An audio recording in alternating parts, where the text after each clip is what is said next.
y bienvenidos a la jornada Más allá de las ayudas, hacia dónde vamos los servicios sociales, que se va a desarrollar esta tarde hasta las 20 horas, hasta las 8 y mañana por la mañana.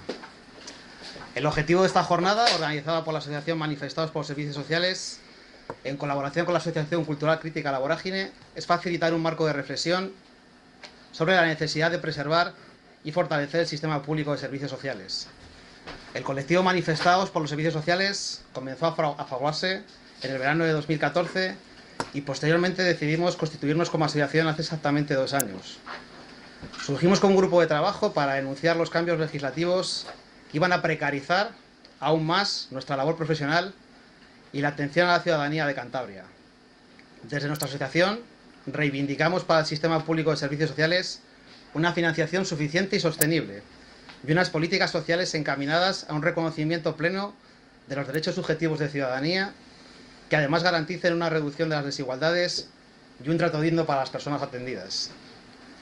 En esta última década, y debido a la intensa crisis económica sufrida en nuestro país, han crecido de forma espectacular factores como la exclusión, la desigualdad social, la precariedad laboral, la desprotección y el endeudamiento de las familias. Muchas de estas situaciones de dificultad económica han sido asumidas por los servicios sociales, a los que se les supone una función de última red de protección para la que no están diseñados. En paralelo a esta cuestión, las políticas de austeridad aplicadas en España durante la crisis han tenido como resultado un debilitamiento grave del sistema público de servicios sociales, precisamente cuando era más necesario para paliar la pobreza y evitar los procesos de exclusión social. Además, en los últimos años en nuestro país se ha extendido la tendencia a adjetivar la pobreza con diversos calificativos como infantil, material, energética. Conviene recordar que la pobreza es un término estático y relativamente simple, a diferencia de la exclusión, un término dinámico y complejo, un fenómeno poliédrico que no solo engloba cuestiones como la renta y el trabajo, sino a otras como las dimensiones relacionales, de participación, educativas, sanitarias o jurídicas, donde se encuentra el verdadero cometido que corresponde a los servicios sociales. Para saber cuál es el futuro de los servicios sociales, y centrándonos en Cantabria, sería conveniente tener en cuenta las 3 recomendaciones aportadas por el índice DEC de desarrollo de los servicios sociales relativas al año 2015. La primera de ellas afirma que Cantabria cuenta con un sistema de servicios sociales poco eficiente, ya que a pesar de ser una de las regiones con un mayor volumen de gasto en el territorio nacional, presenta una limitada cobertura en cuanto a prestaciones y servicios. La segunda recomendación es la necesidad de incrementar el presupuesto en materia de servicios sociales al nivel de gasto que existía en el año 2011, para lo que sería necesario un incremento anual de 25 millones de euros. Por último, nuestra comunidad autónoma aún tiene el reto de desarrollar su ley de servicios sociales, ya que todavía no se ha elaborado su catálogo, ni el plan estratégico de servicios sociales, lo que se traduce en que la cobertura de servicios sociales sea una cobertura en riesgo, al carecer de soporte jurídico y de planificación. El desarrollo de la jornada en la tarde de hoy va a comenzar con la intervención del sociólogo Pablo Lobete, que está aquí a mi derecha, con la ponencia ¿Ayudan las ayudas a salir de la pobreza? Posteriormente, Paqui, desde su perspectiva como ciudadana, analizará su relación con los servicios sociales al relatarnos la historia desde el otro lado. Y finalizaremos la tarde con una mesa coloquio titulada ¿Están los servicios sociales la solución a la pobreza?, en la que vamos a contar con la participación de un trabajador social, de una educadora social y de representantes del colectivo EAPN. Para el día de mañana, en el que la jornada se desarrollará entre las 10 y las 13 horas, contaremos con la presencia de Belén Navarro, trabajadora social y autora del blog Trabajo Social y Tal, y Luis Alberto Barriga, miembro de la Asociación de Directoras y Gerentes de Servicios Sociales, que reflexionarán sobre cuál es el futuro de los servicios sociales. Bueno, pues hecha la presentación, en primer lugar quiero dar la bienvenida y agradecer su presencia hoy aquí a Pablo Lobete. Pablo es licenciado en Sociología y cuenta con un máster en Globalización y Desarrollo por el Instituto de Goa. A nivel laboral, ha trabajado temporalmente en servicios sociales, haciendo trabajo de campo para el Centro de Investigaciones Sociológicas y ahora como becario en el Instituto Cántabro de Estadística. Pues como tú quieras, Pablo, tienes la palabra. Os tengo la palabra. Bueno, lo primero agradeceros que hayáis contado conmigo. Siento un poco como si me hubiera colado quizá en un territorio que hace pues 1 año y medio o 2 años que me iba a decir que iba a estar aquí hablando de esto. Pero bueno, tuve la oportunidad y es lo que quería explicar así como introducción para introducir lo que voy a decir después, de conocer los servicios sociales desde dentro, pues temporalmente, porque estuve trabajando y en este caso tuve la oportunidad de investigar en concreto la cuestión de las ayudas de emergencia municipales, las ayudas de emergencia social. Y entonces, bueno, en esos meses pues también tuve tiempo de dibujarme un mapa general de cómo está la cuestión de las prestaciones y las ayudas en los servicios sociales y de esa relación tan complicada que tienen las prestaciones sociales y las ayudas económicas con el trabajo de los trabajadores y educadores sociales en los servicios sociales. Entonces, lo que voy a exponer es, por una parte, pues algunas conclusiones que saqué de ese trabajo, de ese tiempo, y luego, por otra parte, otras ideas, otras reflexiones que he tenido después, conociendo el tema un poco más en profundidad y bueno, saliendo un poco de ese marco tan pequeño que es concretamente lo de las ayudas de emergencia de los ayuntamientos, que al fin y al cabo no deja de ser una pieza, una parte nada más de un sistema que es más complejo, muy complejo, de hecho. Vale. Bueno, este es el título. Un poco reiterativo, pero bueno, yo creo que ilustra más o menos lo que voy a contar, ¿eh? Vale, bueno, la pobreza. No quería tampoco dedicar mucho tiempo como a ahondar en el concepto, porque como bien has dicho, creo que es un concepto bastante sencillo de entender, intuitivo de entender y de vivir también aquí. Pero sí que quería señalar unas cuantas cosas que luego tienen relación con lo que voy a comentar sobre las ayudas y las prestaciones, ¿no? La pobreza es un problema estructural, que es un problema que tiene que ver con la organización social en la que vivimos, con la organización económica en la que vivimos. Es un problema fundamentalmente social y económico. Y de hecho, en cierta medida es un problema económico. Lo que pasa es que tiene una serie de componentes o determinantes sociales, ¿no? Porque todo el mundo sabemos que si la pobreza es simplemente la carencia de ciertos recursos materiales, no todos los grupos sociales o todas las personas tienen el mismo riesgo de estar en esa situación, o no todas las personas parten del mismo punto para estar en esa situación. Entonces, también es un problema social, porque es un problema que tiene que ver con lo que se llaman determinantes sociales, ¿no? Una serie de factores que hacen que pues una persona tenga más probabilidades de estar dentro de esta situación. Bueno, es uno de los componentes de la exclusión social, de alguna manera, ¿no? Pero es una cosa, simplemente lo ponía para que no caigamos en el error de considerarlo lo mismo. Quizá, hombre, la gente que trabajáis habitualmente en servicios sociales ya sabéis perfectamente la diferencia que hay entre una cosa y otra, pero bueno, no está de más decirlo. Si la pregunta que nos hacemos hoy es si las ayudas de emergencia sirven para enfrentar la pobreza, vamos a intentar responder sobre la pobreza y no sobre otro tipo de cosas para acotar el tema, ¿no? Dos conceptos que quería señalar, pobreza de mantenimiento y pobreza de acumulación. Dentro de lo que podemos considerar la pobreza globalmente, analíticamente nos podría servir como idea, para entender la profundidad de la idea, la diferencia entre estos dos tipos de pobreza, ¿no? Una que tiene que ver con garantizarte los recursos de manera inmediata, es decir, tener hoy pues algo que comer, que vestir, poder llevar tu vida cotidiana con normalidad en el día a día, digamos, y la pobreza de acumulación, que tiene que ver con tener los recursos a largo plazo para sostener una vida fuera de la pobreza. Que una persona que está en situación de pobreza y en un momento concreto tiene unos ingresos, pues quizá temporalmente se podría decir que está fuera de la pobreza, ¿no? Pero realmente no tiene garantizado de cara al futuro el estar fuera de esa situación, ¿no? Y una pregunta que va a guiar un poco esta primera parte de la exposición, que es cómo enfrenta el Estado la pobreza, que es una manera de ir un poco desde lo macro hasta la cuestión de las ayudas en concreto, que es una de las respuestas que da el Estado a la pobreza. Vale, creo que he comentado todo esto. Bueno, decir sobre la pobreza, una última cosa. ¿Cuándo se problematiza la pobreza? O sea, ¿cuándo la pobreza empieza a ser para el Estado un problema que tiene que enfrentar? Porque esto, que ahora quizá lo vemos de una manera naturalizada, pues en realidad, dentro de la historia del Estado tampoco ha formado parte de la agenda de las políticas públicas, la pobreza, ¿no? Hasta ya la segunda mitad del siglo XIX, que se empieza a problematizar la cuestión de la pobreza. Entonces es cuando empiezan a surgir esos modelos asistenciales, que desgraciadamente todavía conocemos, porque son un poco la evolución de esos primeros modelos que han ido en el tiempo más o menos perpetuándose, ¿no? Es importante, quería señalar este momento en que se problematiza la pobreza, porque es cuando surgen estos modelos que explican, por lo menos desde mi punto de vista, la situación que existe hoy en día en la cuestión de las ayudas. Estoy enrollando más de la cuenta. El sistema de garantía de rentas, que es la manera básica, digamos, en que el estado de bienestar en el Estado español enfrenta la cuestión de la pobreza y la cuestión del, sí, bueno, de la pobreza, de la garantía de unos ingresos mínimos, es pues este sistema más o menos complejo, más o menos lógico, quizá menos que más, y donde hay una serie de prestaciones que, aunque aparecen todas en el mismo cuadro, en realidad no tienen nada que ver en el nivel de cobertura y en la filosofía que hay detrás de cada tipo de prestación. Entonces, señalaba con un círculo, no sé si lo veis, cuál es el espacio al que nos acotamos, ¿no? Por ir bajando poco a poco hasta ese terreno. Hay una serie de ayudas contributivas, hay una serie de ayudas asistenciales que se garantizan para ciertos tipos de población o que están pensadas para cierto tipo de población, y tenemos unas rentas de garantía de mínimos que surgen cuando surge o cuando se problematiza, que no quiere decir que no existiera, pero cuando el Estado entiende que hay un problema con toda la gente que queda fuera del resto del sistema. Si lo pensáis, las prestaciones de la seguridad social están pensadas para personas que trabajan o que han trabajado.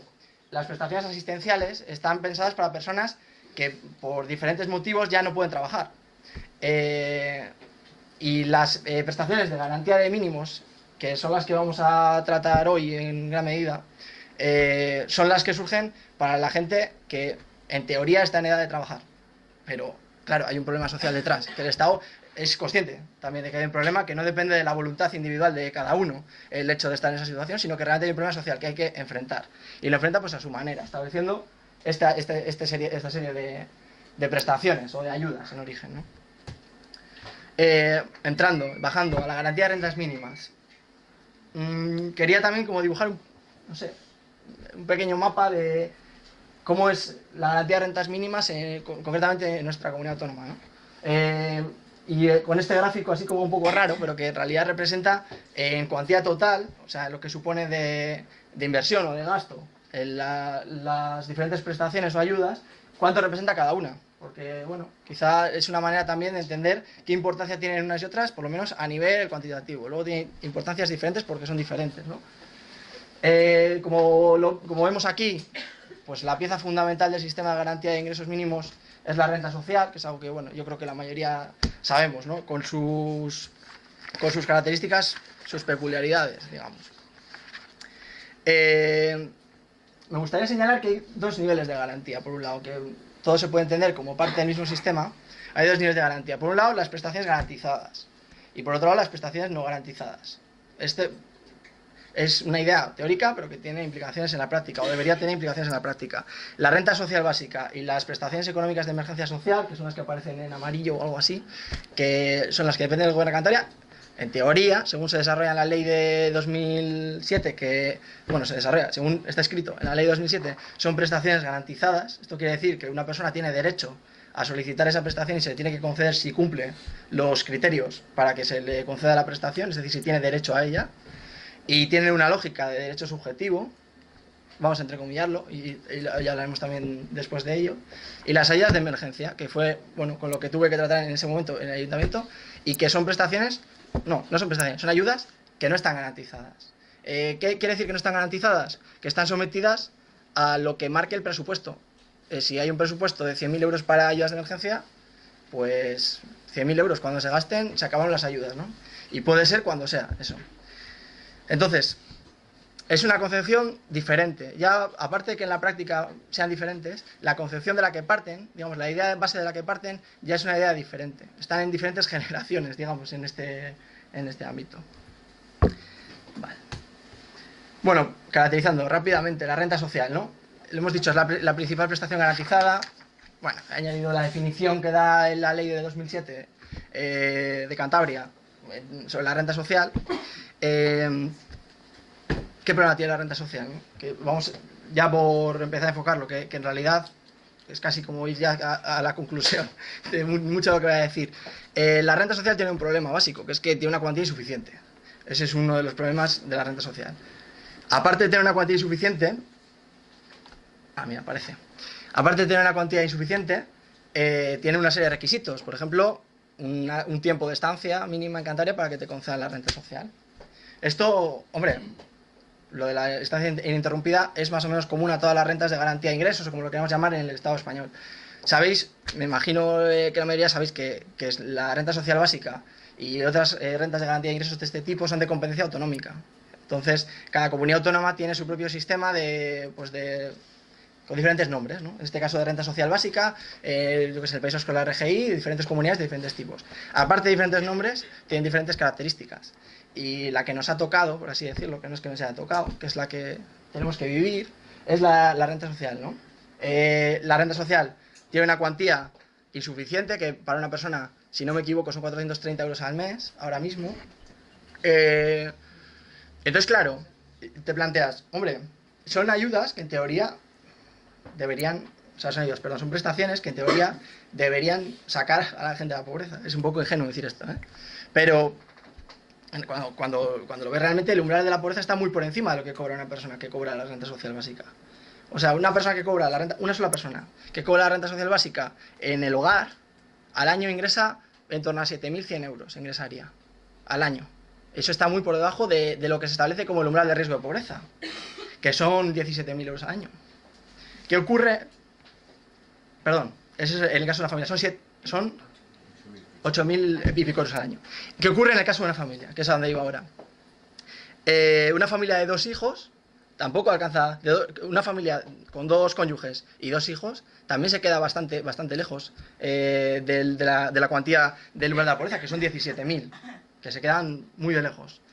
Esto serían datos del año 2007, la cuantía de la renta básica, que es más que en 2016, y el umbral de la pobreza de 2016. Entonces, realmente, la renta social, que es a donde quería llegar con esto, no es una ayuda que saque de la pobreza, ya de entrada. Y si decimos que la renta social no saca de la pobreza y es la principal prestación del sistema de garantía de mínimos o de garantía de rentas, pues bueno, ya va asomando una conclusión de lo que voy a decir, en realidad, ¿no? Hay cambios en la gestión y esto también no solo es un problema en el momento en que se toman medidas inadecuadas dentro de la renta social, sino que también es un motivo de inseguridad, de inestabilidad para la gente que cobra la renta social. Esto también es un factor a tener en cuenta. No puede ser que sea una prestación que no sabes que va a ocurrir dentro de unos años, dentro de 4 años, en realidad, ¿no? Tampoco es una idea, porque pensemos en la gente, o sea, la gente quiere salir de la pobreza a largo plazo, entonces también necesita medidas que le puedan dar, bueno, pues una estabilidad para eso. Y no es complementar a otros ingresos, que para mí esto es una cuestión bastante importante y bueno, es una tesis en ese sentido que defiendo, no sé hasta qué punto será compartida, pero creo que uno de los fallos principales que tiene la renta social básica es que no es compatible con otros ingresos. Entonces, tenemos ejemplos en el Estado español de rentas de garantía de mínimos o de garantía de ingresos que sí son compatibles con el trabajo y creo que ha quedado demostrado sobradamente que las prestaciones que son compatibles han dado mejor resultado. Voy a utilizar un concepto que es un concepto liberal, que no me gusta usar porque se usa en un sentido contrario, pero de alguna manera es ilustrativo de esto, por lo que se llama habitualmente la trampa de la pobreza, que es un concepto muy peligroso, pero al mismo tiempo es un concepto que tiene lógica si se interpreta de determinada manera, ¿no? No puede ser que una persona que está cobrando una renta social no le interese, tiene una oferta de empleo temporal, porque bueno, así estamos ahora mismo, ¿no? No digo que esté bien, digo que es lo que estamos viviendo. Tiene una oferta de empleo temporal y realmente es que no le compensa, le van a anular la renta social temporalmente, luego va a tardar en reanudarse la renta social, no le va a compensar económicamente aceptar ningún tipo de trabajo. Entonces, si la idea que tiene la renta social en el fondo y en el texto, por ejemplo, de la ley es un poco la promoción o que la gente salga de la pobreza a través de la renta social, pues difícilmente se va a salir si ni siquiera puedes intentar salir del sistema sin que te expulsen de golpe, digamos. Las prestaciones económicas de emergencia social. Bueno, es un poco como las ayudas de emergencia, pero autonómicas, ¿no? Con una diferencia, que sobre el papel están garantizadas. Entonces, también tienes derechos. Si cumples los requisitos, se te conceden, ¿no? Y las ayudas de emergencia social, que, bueno, lanzo una serie de preguntas, ¿no? ¿Son puntuales? ¿Son un derecho? ¿Es casualidad que se apueste por incrementar el número de ayudas de emergencia o los presupuestos de ayudas de emergencia? Bueno, yo voy a dar un poco mi visión sobre esto. Puntuales, creo que ya más aparte de mi visión, está claro que no son. Y ahora voy a intentar mostrarlo con algún dato, ¿no? ¿Son un derecho? Pues evidentemente no, que no están estipuladas así legalmente. No son un derecho subjetivo de la manera que por lo menos sobre el papel lo son la renta social y las prestaciones económicas autonómicas, ¿no? Y la parte que me parecía más interesante de esto, ¿es casual que se apueste por el sistema de ayudas de emergencia?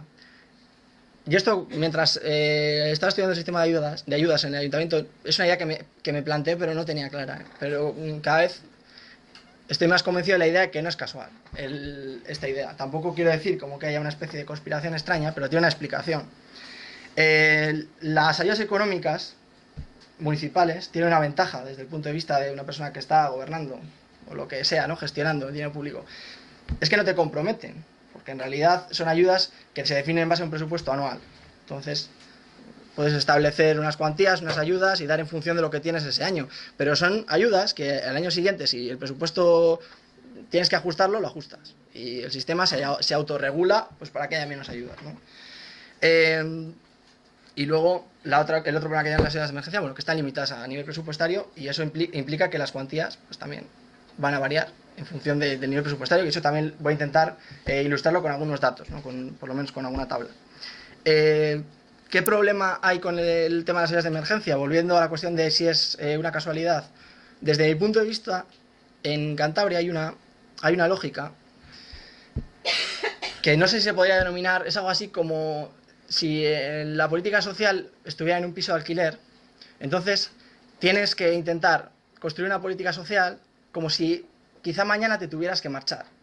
O sea, como si no pudieras hacer nada a largo plazo porque no sabes, igual mañana te tienes que marchar con todo. Entonces no te vas a meter a hacer obras, no te vas a meter en casa a hacer cosas que sean duraderas.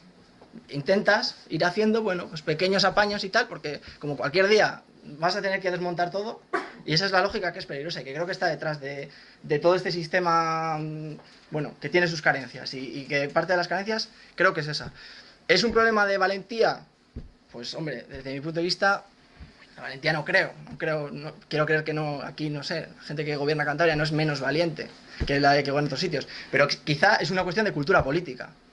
O por lo menos del discurso que se tiene en torno a las prestaciones sociales. Y esa es una de las ideas que también quería transmitir hoy aquí. Creo que hay un discurso en torno a las prestaciones sociales, que es un discurso que va desde la gente que la rechaza plenamente hasta la gente que está planificando en parte o que está participando en el sistema, en que se considera que las prestaciones sociales son una carga para el sistema. Son un gasto, una carga para el sistema. Son una cosa que va a generar una demanda insostenible en el tiempo. Y creo que esta idea la tiene detrás la gente que planifica las políticas en ese sentido. Bueno, si hay alguien que está aquí que planifica las políticas puede rebatirlo, pero tengo esa sensación, o por lo menos tal y como están planificadas me transmite esa sensación. También es un problema de financiación, ciertamente, que no sé, creo que la Comunidad Autónoma de Cantabria, pues lo que tienen las comunidades autónomas de tercera es que también tienen un problema de financiación de este tipo de cuestiones. Eso también habría que planteárselo, pero quizá no es el tema de la charla. Pero es cierto que creo que una persona que planificara este tipo de prestaciones fácilmente podría decir, bueno, es que ¿con qué lo vas a pagar, no? Pero bueno, pues es un problema global que tenemos que resolver. Pero eso no es un argumento en contra de mejorar este sistema, desde mi punto de vista, ¿eh? Aparte, en esta lógica, en este discurso que se ha generado contra las prestaciones, como si fueran un gasto, una carga social, se van a incrementar, van a ser insostenibles, cuando encima la evidencia, la poca evidencia que podemos tener en Cantabria, dice, como no sé si visteis hace tiempo publicado un estudio que sacó el Instituto Cantabria de Estadística, que el 82% del gasto en la renta social revierte otra vez en la economía de Cantabria. O sea, es que ni siquiera desde un planteamiento económico es cierto. Que yo soy partidario de impugnar el planteamiento económico, porque creo que no se puede hablar de esto hablando solo de economía. Porque la cuestión de las prestaciones es una cuestión económica, pero no solo. Influye en la vida de la gente, pero aun hablando económicamente, no tiene sentido el discurso que están lanzando en torno a las ayudas. No tiene ningún sentido. Y el sistema de ayudas económicas, por último, creo también, bueno, igual es una afirmación un poco, pero creo que también tiene una utilidad política, porque, bueno, los ayuntamientos de alguna manera les gusta tener una herramienta de este tipo, pues para repartir ayuda y que se perciba que los ayuntamientos hacen algo. Entonces, creo que hay una irresponsabilidad detrás de toda esa idea. Vamos a pasar al siguiente, que me enrollo muchísimo. Vale. A ver. Sobre las ayudas de emergencia social, que he dicho ya la mayoría de cosas, ¿no? Pero quería enseñaros algunas cuestiones, ¿no? Si vemos la evolución así rápidamente, el número de beneficiarios en los últimos años, los últimos 10 años, vamos a poner hasta 2015, ¿eh? Lo siento estar un poco desactualizado. La evolución del número de beneficiarios aumenta, sobre todo pues a raíz de que se inicia la crisis. Lógicamente la gente, bueno, solicita más ayudas, eso es lo lógico.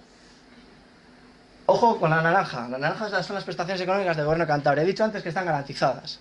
Entonces, aumenta el número de prestaciones que se conceden, lógicamente, porque hay más gente que cumple los criterios. Eso es lo que se entiende, ¿no? Pero, ¿qué pasa con las cuantías medias de las ayudas? Si las ayudas están garantizadas, si está estipulado cómo funcionan, ¿por qué las cuantías medias, cuantas más ayudas hay, van a menos? Porque hay una lógica de reducción del gasto, entiendo yo. Quizá hay otra explicación, me encantaría oírla. Pero tengo la sensación de que hay una lógica de control del gasto constantemente detrás de esto. Otra cuestión, desde mi punto de vista un poco complicada, porque puede inducir a hacer planteamientos erróneos. ¿Qué está pasando con las tres prestaciones que he descrito antes? Con la renta social, con las prestaciones económicas de emergencia y con las ayudas de emergencia. Está pasando que cada vez más muchas personas están recibiendo todas las ayudas, están solicitando varios tipos de ayuda. Entonces, claro, ¿qué interpretación haría aquí, no sé, neoliberal de esto, ¿no? Diría, bueno, es que la gente, ¿no? Joder, están solicitando ayudas, vaya jeta, tal. Cuando sabemos que hay una realidad social, bueno, que es la que es, ¿no? Que no hace falta justificar eso. Pero lo que demuestra esto, desde mi punto de vista, es que es un sistema que no funciona de la manera que tiene que funcionar, porque no tiene sentido que una persona, para garantizarse el mínimo vital, o igual ni eso, tenga que solicitar las tres prestaciones que hay. Lo lógico sería, digo yo, si la renta social básica es la prestación por excelencia, que es el pilar fundamental del sistema de garantía de ingresos, la renta social básica debería garantizar lo mínimo, por lo menos, ¿no? Debería garantizar suficiente para que la gente no tuviera que estar sistemáticamente recurriendo a estos sistemas de ayudas. Aquí lo vemos, ¿no? Porcentaje de perceptores o personas que han recibido ayudas de emergencia de los ayuntamientos, concretamente de este ayuntamiento, y que eran perceptores de la renta social. La mitad en 2015. Ya cobraban la renta social y necesitaron ayudas de emergencia. Dice algo de la renta social. El porcentaje de perceptores de ayudas de emergencia que cobraron las ayudas de emergencia del Gobierno de Cantabria. 40% en 2015. ¿Cuánta gente está necesitando las tres ayudas? ¿Qué sistema, o sea, qué lógica tiene esto? Desde mi punto de vista tiene muy poca, ¿eh? El peso relativo de personas que reciben ayudas de emergencia a los ayuntamientos durante varios años. O sea, que las solicitan un año, necesitan solicitar el año siguiente, necesitan solicitar el año siguiente. ¿Por qué muestro esto? No porque la gente sea una vividora y quiera un montón de ayudas, eso no lo quiere nadie. Pero hay una realidad que es que no son puntuales las ayudas de emergencia. O sea, si el 20% de las personas que solicitaron ayudas de emergencia en 2015 ya había solicitado ayudas antes, quiere decir que es un sistema al que se acude recurrentemente. Es decir, hay una necesidad que está cubriendo un sistema que en teoría, tal y como está planificado o pensado, no debería cubrir. O sea, no debería ser ese sistema que la cubriera. Obviamente se tiene que cubrir, pero no debería ser el sistema de ayudas de emergencia. El telón de fondo, ¿no? Bueno, habré dicho ya alguna cosa, pero hay un problema de planificación de encaje de todo el sistema, este es lo que yo defiendo al menos. Hay un problema ideológico que está en el fondo de cómo se ha planteado esto. El eterno miedo a que se convierta en una especie de sistema insostenible en que toda la población no quiere trabajar y vive de ayudas, que esa ideología ha calado y sigue estando ahí, y está detrás del miedo de que no se quiera reformar este sistema que se sabe que no funciona. Y hay un problema del empleo, que lógicamente no voy a ahondar en él, pero que es la cuestión. Mira, no lo he dicho antes, pero realmente es una cuestión que está detrás de todo, ¿no? O sea, ya fuera parte del sistema de ayudas de emergencia, de las prestaciones, de la renta social, tenemos un problema de empleo que no va a terminar. Y no porque no haya recuperación económica o no sé qué, que yo tampoco lo creo, pero porque hay un problema con el empleo que ya a nivel global, no sé, se está estableciendo el consenso o la idea, y que yo comparto, de que en la economía tal y como va, no va a llegar un momento, en que no haya empleo para todo el mundo. Y, o dicho de otra manera, va a ser menos intensiva en empleo la economía dentro de unos años, y ya está empezando a serlo. Entonces,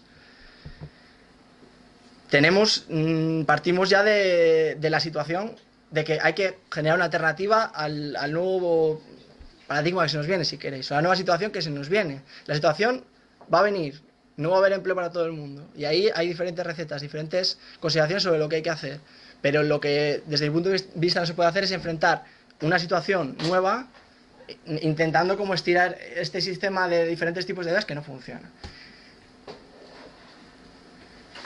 Bueno, el contexto va a imponer un cambio de modelo, Y digo, ¿cuál es el cambio de modelo? Y eso es una de las cosas que dejo abiertas, ¿no? Porque en realidad yo tengo algunas ideas, pero creo que también es algo que nos tenemos que plantear, pero hay que cambiar el modelo en la cuestión de las prestaciones en concreto.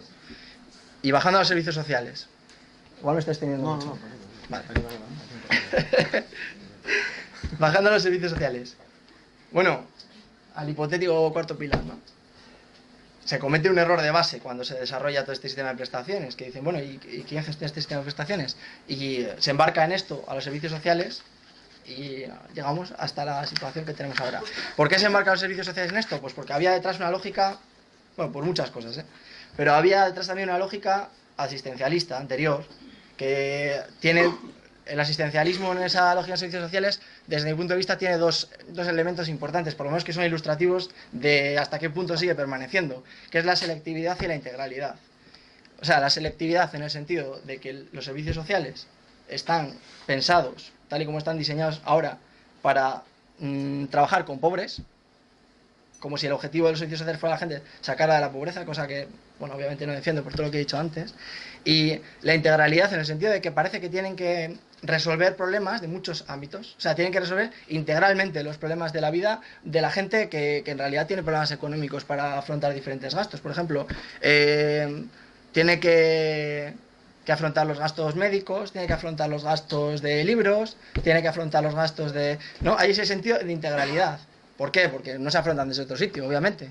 Pero es un problema de cómo está planteado el sistema de servicios sociales y cómo se ha cargado de todo este sistema anterior que he ido comentando de ayudas y de prestaciones. Toda la gestión de esto se ha cargado sobre los servicios sociales, que bueno, estamos de acuerdo en que no es el objetivo, por lo menos que creemos que debe ser de los servicios sociales, ¿no? La gestión esta de ayudas.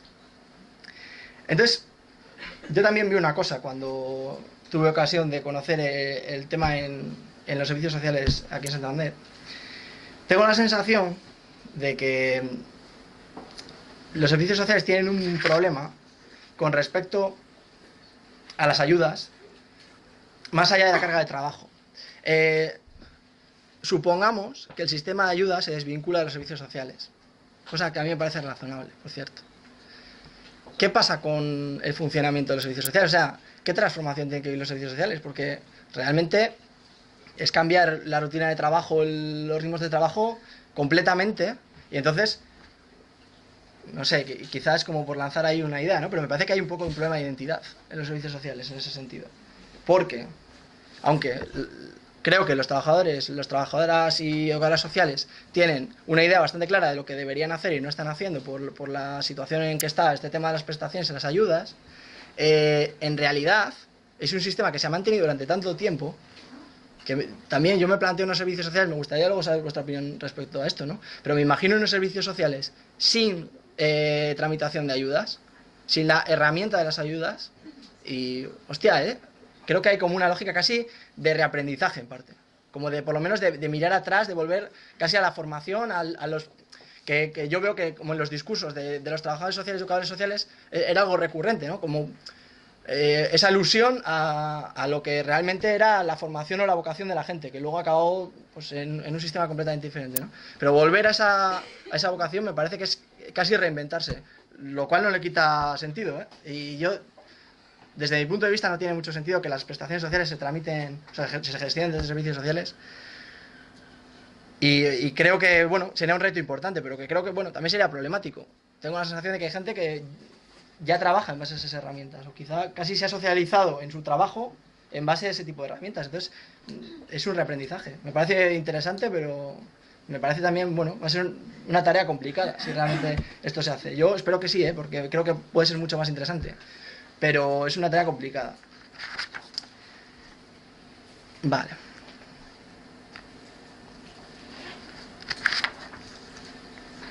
Voy a ir cerrando y voy a decir algunas ideas finales y que también, bueno, para animar el debate, seguro que he dicho un montón de cosas que queréis comentar. Bueno, hay varias que ya he dicho muchas veces, ¿no? Creo que no existe un encaje adecuado entre los tipos de prestaciones y otros. Creo que el principal punto débil del sistema de garantía de rentas en Cantabria es la renta social y las ayudas de emergencia. que desde mi punto de vista no es una herramienta útil, están jugando un papel mucho más importante del que deberían jugar, si es que deberían jugar alguno. Y en el caso de jugarlo, creo que deberían ser diferentes en su naturaleza, ¿no? No se puede afrontar un problema estructural desde un enfoque tan reducido. O sea, no se puede afrontar un problema de pobreza estructural, de desigualdad, porque cuando hablamos de pobreza en realidad estamos hablando de desigualdad generalmente. De hecho, antes que he hablado de los indicadores de, ¿cómo se dice esto?, del umbral de la pobreza. El umbral de la pobreza es un cálculo, cuando vemos datos del umbral de la pobreza, que se hace en base a un indicador de la desigualdad, en realidad, que es por debajo del 60% de la mediana. Tal. O sea, no estamos midiendo gente que tiene menos ingresos que tal, sino una relación entre en la población el sector que menos ingresos tiene, ¿no? No se puede afrontar de esa manera, porque creo que hay que hacer políticas integrales en muchas cosas. Y también tiene que entrar en juego la cuestión del empleo. Y sin la cuestión del empleo, pues esto tampoco tiene solución. Las ayudas de emergencia social no son la solución al incremento de la pobreza. No lo son. Y me parece que, como tampoco lo son las aventuras, digamos, las ideas que van surgiendo, pues bonos de tal, desde mi punto de vista eso no es una solución. No porque no valgan para nada, yo no digo que no valgan para nada, obviamente la gente que recibe una ayuda de emergencia, joder, estoy convencido de que la necesita y le viene bien en ese momento, vamos, pero es que no debería tener que estar recurriendo insistentemente a una ayuda de emergencia social, con lo que eso implica, con la tramitación que implica, con un control de los gastos. O sea, creo que es una lógica que se debería abandonar paulatinamente servicios sociales, y creo que por suerte en gran medida ya se ha abandonado, que es la lógica de las ayudas y, bueno, como un poco de esa lógica discrecional. El trabajador educador social como un poco el decisor de la conveniencia de la ayuda económica, que yo es una idea con la que no estoy de acuerdo. Yo no sé si habrá gente que esté de acuerdo con eso, pero es una idea con la que no estoy de acuerdo. Y tomar la lógica de derecho subjetivo, que es una lógica que no es innovar, porque ya la ley de 2007 de Gobierno de Cantabria de servicios sociales ya está escrita en una lógica de derecho subjetivo. Otra cosa es luego la aplicación de todo esto, ¿no? Pero que es una lógica que ya, bueno, yo creo que está entrando, o por lo menos está desplazando a la otra, pero sigue habiendo muchas reminiscencias del sistema anterior. La garantía de rentas mínimas no debería ser responsabilidad de servicios sociales. Bueno, creo que también lo he dicho antes. Creo que es un error de base también, y creo que quizás uno de los temas que más os puede interesar, porque tiene más que ver con el trabajo específico de trabajadores, educadores sociales, el tener que estar constantemente gestionando ese sistema. Y el contexto social y las perspectivas de futuro eso dejan lugar a un cambio de modelo actual. Y de eso estoy absolutamente convencido. No se va a recuperar la economía, niveles de empleo de los de antes, la gente no va a tener, no va a no recurrir al sistema de ingresos, va a recurrir insistentemente, y vamos a recurrir todo el mundo, una parte de la gente, porque vamos a estar en un sistema que menos empleo, con empleos temporales, donde temporalmente vamos a entrar y salir de este tipo de sistemas. Entonces, lo mejor es que sea un sistema que tenga puerta de salida, porque la gente que en momentos determinados vamos a estar dentro de este sistema de prestaciones, por ejemplo, creo que podríamos agradecer que tuviera salida, que tuviera la facilidad de poder otra vez retomar el camino fuera de eso. Y hacia dónde ir, que son ideas muy generales, tampoco... No he concretado más, entre otras cosas porque no tengo claro tampoco la solución final a esto, ¿no? Lo que sí tengo claro es que hay que abandonar la lógica, como he dicho antes, discrecional. Hay que adoptar la lógica de derecho subjetivo con lo que eso conlleva. Asumir que si una persona tiene un problema en lo económico, tiene que tener garantizados sus medios económicos, independientemente de su implicación en otro tipo de cuestiones, independientemente de otros problemas que atraviese. Creo que tiene que tener garantizado lo mínimo. Es una concepción, no sé, que yo creo que debe estar incluida un poco dentro de los derechos de ciudadanía, pienso. Combatir el discurso neoliberal sobre el papel de las prestaciones, que yo creo que es lo que está constantemente detrás de todo esto. Esa idea que nos está invadiendo todo el tiempo. Lo he dicho varias veces ya y no lo voy a repetir para no ser más pesado. Y buscar alternativas a corto plazo, lo que se podría hacer ya. Y antes he señalado una cosa, el tema de... Bueno, obviamente creo que la renta social es insuficiente tal y como está pensada, ¿no? El tema de admitir ingresos complementarios. Bueno, yo es que creo que es algo que se puede hacer ya.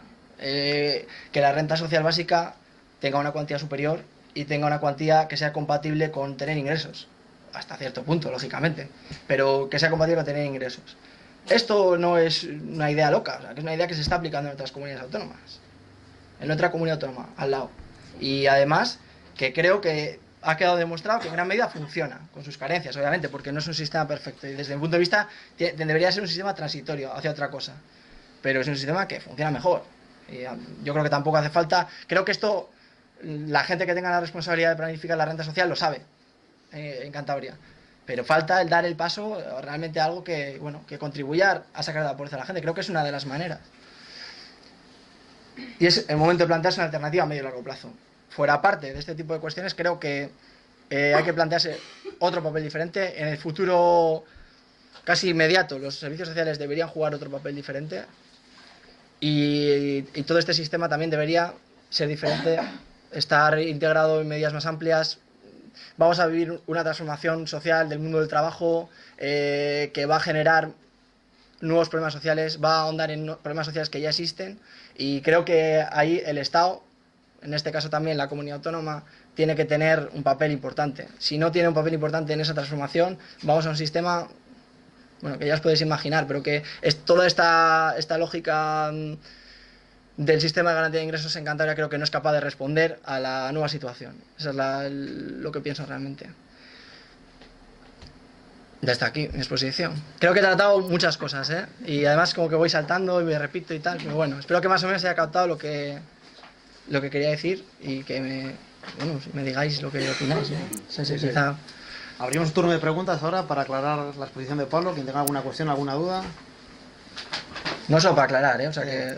¿no? Que... Preguntas, sí. En general, o reflexiones. O sea, yo en realidad yo estoy reflexionando desde lo que conocí, ¿eh? Pero no me considero en esto...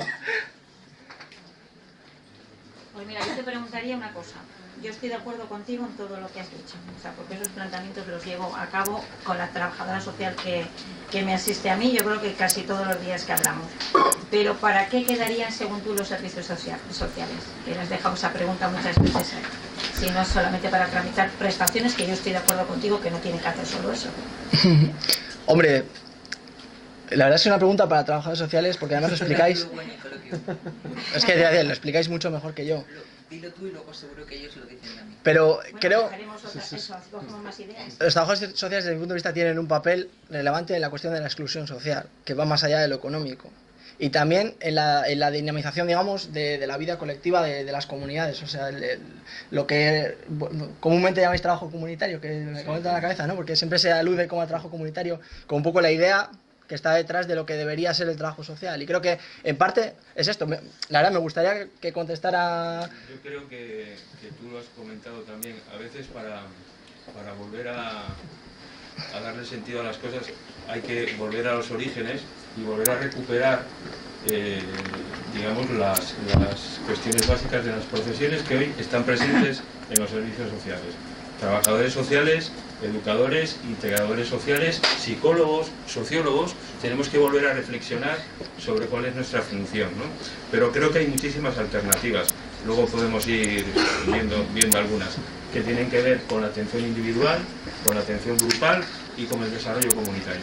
Hay muchos cómo y muchas maneras de hacer las cosas, ¿no? Y luego podemos, porque es bastante, bastante, en fin, complicado, es vulnerable para hablarlo tranquilamente, ¿no?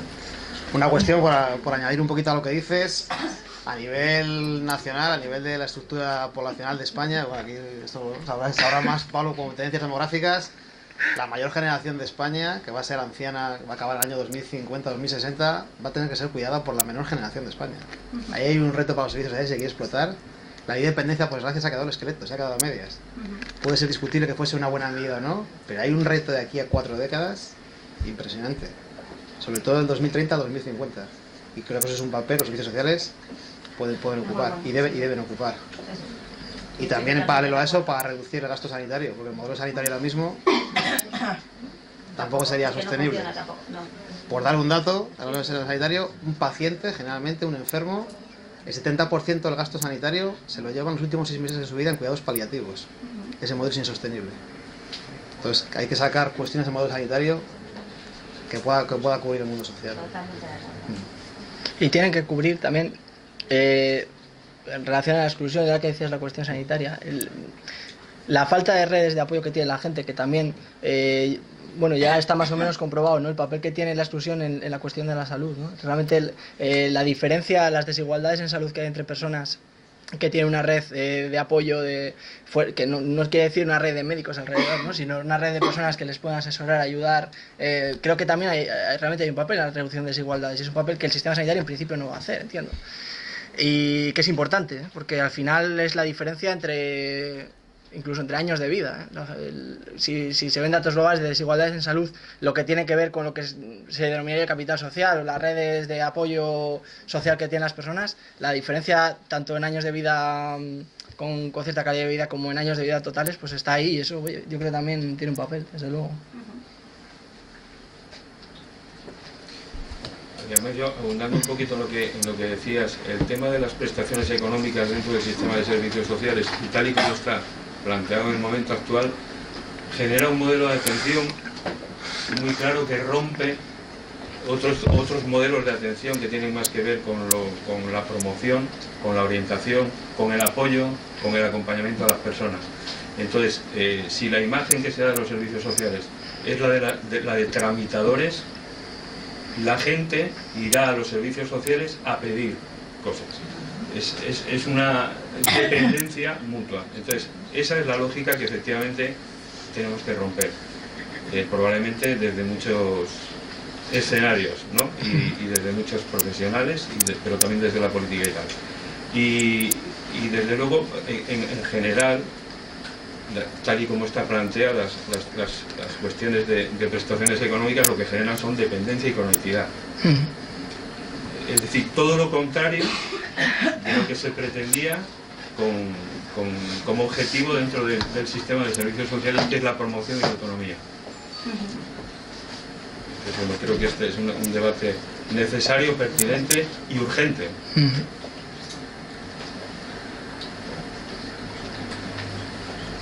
Yo también sí que estaba de acuerdo en eso que has dicho, que yo algo que hablo siempre con la trabajadora, que es Palmira, que hoy no ha podido estar, y yo siempre diré, o sea, algo también, esto es mío, de lo que yo voy viviendo, ¿no? Que sí que tiene que ir de la mano dentro de la sociedad que estamos ahora mismo, bajo mi perspectiva, industria, empleo, que para mí es el desempleo total, servicios sociales y sanidad. Sin esos 4 pilares, y yo en el orden que te los digo, creo que los que estamos ahora mismo en esta situación estamos perdidos. Es que no hay solución. Sí, porque la red social también se va rompiendo, te vas descolgando. Claro. En el momento que la economía falla, aunque tengas una buena red social de amigos y todo lo que tú quieras, tú mismo te vas descolgando de ello también. Y pierdes opciones de todo, inclusive de trabajo. Una cosa que no he comentado, que quizá también saldrá, la cuestión de integrar políticas como de empleo, ¿no? De activación dentro del sistema de servicios sociales, que quizá es una herramienta interesante, y que la verdad es que no es un tema que conozca en profundidad, ¿no? Porque me parece que también es una de las opciones, y quizá es lo que no hay, ¿no? Como herramientas suficientes para poder dar soluciones por la vía del empleo a algunas personas, aunque creo que hay un problema social generalizado que pues se soluciona con empleo, pero no solo se soluciona con empleo, creo que se soluciona con una reconfiguración en general de la manera en que sostenemos el mundo, la vida ahora, también con empleo, pero que el empleo creo que no va a tener el papel, o no debería tener el papel de centralidad que tiene ahora mismo. Entonces, dentro de eso, creo que también es interesante. Lo que dices tú, si han llegado para quedarse, habrá que trabajarlas desde el Estado central para todas las autonomías, o sea, habrá que crear esa red. Los políticos que estén, pues tendrán que ser, a mí me importa que sean abogados o que sean médicos, creo que deben ser buenos comunicadores, buenos gestores, buenos tramitadores, administrativamente hablando, y buenos negociadores. Y ahí probablemente podamos llegar todos al mejor fin para todos, o sea, no a lo mejor, pero sí a estar eso, ahí en un ten con ten. Lo que dices tú, el día que nos toque estar lo más dignamente posible dentro de ese sistema. Y luego la ley de la renta social básica que tenemos en Cantabria, que yo sí que la he ido a pelear muchas veces, pues a mí personalmente el año pasado me salió un trabajo por esta época, y entonces bueno, pues como las cosas están como están, yo dije, bueno, menos de 3 meses yo no querría estar, porque si no estoy otra vez perdida cuando salga del sistema. No, pues de otra manera, y yo dije, bueno, coño, aquí en algún sitio estamos que dice, no, es que 2 meses y pico si trabajas menos de 6 meses. Y entre 6 y 9 meses si trabajas, o sea, más de 6 meses, tienes luego que esperar para recuperar la renta. Y dije, bueno, pero vamos a ver, si te dicen, no, es que esto... Y yo me saqué de por internet todo Aquí, el... yo creo que nos va a tocar a ti. Ah, vale, vale. Ahora tiene que haberte metido como compañía, pero... No. Bueno, ahora seguimos. Vamos. Ahora seguimos. Vale, luego lo contamos. No sé si alguien más quiere hacer alguna cuestión. Yo te quiero hacer una pregunta, Pablo, al hilo de lo que hemos estado comentando. Ahí se te sabe responder. Pero es un poco a futuro, y un poco a lo mejor de visión personal. ¿Ves factible aquí en España, como está ocurriendo en países como Finlandia, una renta garantizada universal para todo el mundo, ya que el pleno empleo es una utopía? Y si es posible que eso salga, ¿cómo crees que se podría estructurar? ¿Cómo sería la mejor manera de estructurarla? La veo posible y no quiero augurar que va a ocurrir, pero creo que de una manera u otra va a ocurrir, porque en realidad es que tampoco hay muchas más soluciones. Dentro de lo que va a suceder, las pocas soluciones que puede dar el Estado, si no quiere que esto se le vaya de las manos, digamos, es una renta social. El problema de la renta social, desde mi punto de vista, es ¿qué renta social? ¿No? Porque ya algunos sectores del establishment, ¿no? Neoliberales, ¿no? Internacionales, que están hablando de renta social, pero claro, hay muchas maneras de entender la renta social, ¿no? Entonces ahí está un poco la lucha que creo que vamos a tener para que eso sea en unos parámetros más o menos dignos, ¿no? Yo creo que es posible y que no sé si necesario, si puede haber otras alternativas, que algunas hay, pero creo que por ahí van a tener que ir los tiros sí o sí. Creo sinceramente que en un futuro más o menos lejano, tampoco muy lejano, va a tener que cambiar hacia algo de eso. Y puede ser también a peor, ¿eh? Porque hay una renta social, imaginaos una renta social, pero que con servicios públicos privatizados, ¿no? Que tienes tu renta para ir a pagar el médico, pero es que esto... Hay una lógica de renta social que se está ya moviendo en algunos ámbitos, que es como, bueno, vamos a garantizar el mínimo vital para que esto tampoco sea un desmadre, pero al mismo tiempo, pues, de una cosa quitamos de la otra, ¿no? Entonces, creo que va a haber que pelear porque la solución a este cambio sea una solución que sea digna. Puede ser renta social de las iguales o tipos de renta social que se están barajando u otras cosas, ¿no? Yo, en este tema... No soy tampoco un convencido de nada en concreto, ni de la renta social ni el trabajo garantizado, le veo pros y contras a todo, pero es que creo que los tiros van a tener que ir por uno de esos sitios. No hay una alternativa, sino, por lo menos, sin un cambio así como sistémico más gordo, ¿no? Pero como parece que no va a ocurrir, van a tener que ir por ahí, pienso. No sé si alguien... Sí.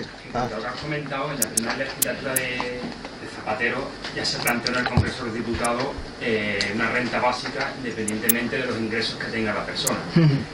Daniel Reventós hizo un análisis en Cataluña con la renta per cápita actual, las deducciones fiscales de las grandes riquezas y tal, y él demostró de que era sostenible para el sistema que haya una renta básica para todo el mundo independientemente de los ingresos que tenga. También él le aconsejaba una serie de medidas para poder contrarrestar los posibles efectos negativos que se plantean desde el neoliberalismo, ¿no? Entonces ya eso está encima de la mesa y eso incluso ya se ha planteado, ¿no? En el Congreso de los Diputados. No salió adelante en la época de la bonanza económica, que fue la primera legislatura de Zapatero, pero se planteó. Conozco un estudio que hizo Raventós en el caso de Guipúzcoa, que hacía un planteamiento de viabilidad de la renta social. No voy a decir lo que siempre suelo decir de la renta social porque hay una cosa que a mí no me acaba de convencer, pero tampoco voy a entrar en eso. Pero en el caso del País Vasco sí que se habló en su momento cuando Raventós sacó esta simulación, ¿no? Que era de alguna manera una simulación de cómo funcionaría la renta social en Guipúzcoa y era viable la simulación. Estoy de acuerdo, viable. El problema es que había personas, si estudiabas un poco la simulación en relación al sistema actual de renta garantía de ingresos más complemento de vivienda, que es lo que hay en el País Vasco, hay bastantes personas que salían perdiendo, perceptores de rentas mínimas actuales, que no salían ganando con el sistema de renta social tal y como estaba planteado, ¿no? Que es una cosa un poco loca, pero que realmente sucedía, porque una de las cuestiones que tiene la renta social es que no es complementaria de otras prestaciones, ¿no? Que esto... En principio está bien, pero tiene algunos problemas de aplicación. Entonces, creo que la renta social puede ser una solución. Creo que en el caso de la propuesta de Raventós quizá es afinable, es mi opinión personal, ¿eh? Quizá es afinable porque había cuestiones que no acaban de salir bien del todo, porque realmente para Guipúzcoa no era un cambio socialmente respecto a la igualdad de las rentas, digamos, no era un cambio demasiado sustancial. Incluso en algunos casos no saldría bien, obviamente.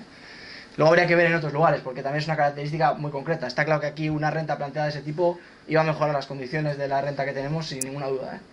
Pero en ese debate entre rentas mínimas tipo renta garantía de ingresos, renta social o renta básica de tipo tal, creo que es afinable, aunque estoy más de acuerdo quizá con la filosofía de la que plantea Raventós, porque tiene una filosofía de fondo ya, fuera parte de ser una cuestión de ingresos. Tiene también una concepción de lo que es pues, la ciudadanía, el derecho a la vida más allá del trabajo, que comparto. Pero sí que, bueno, creo que es un tema como que habría que estudiarlo más, es mi visión de eso.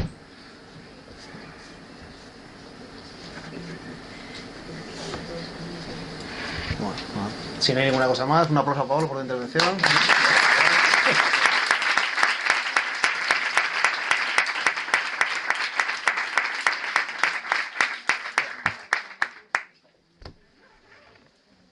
Pues nada, seguimos con el desarrollo de la jornada.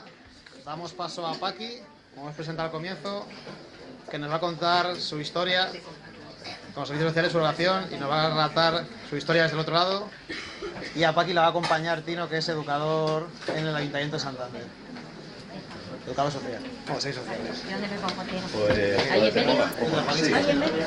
Mira, siéntate en el mejor, me siento ahí. Pues venga, me siento aquí.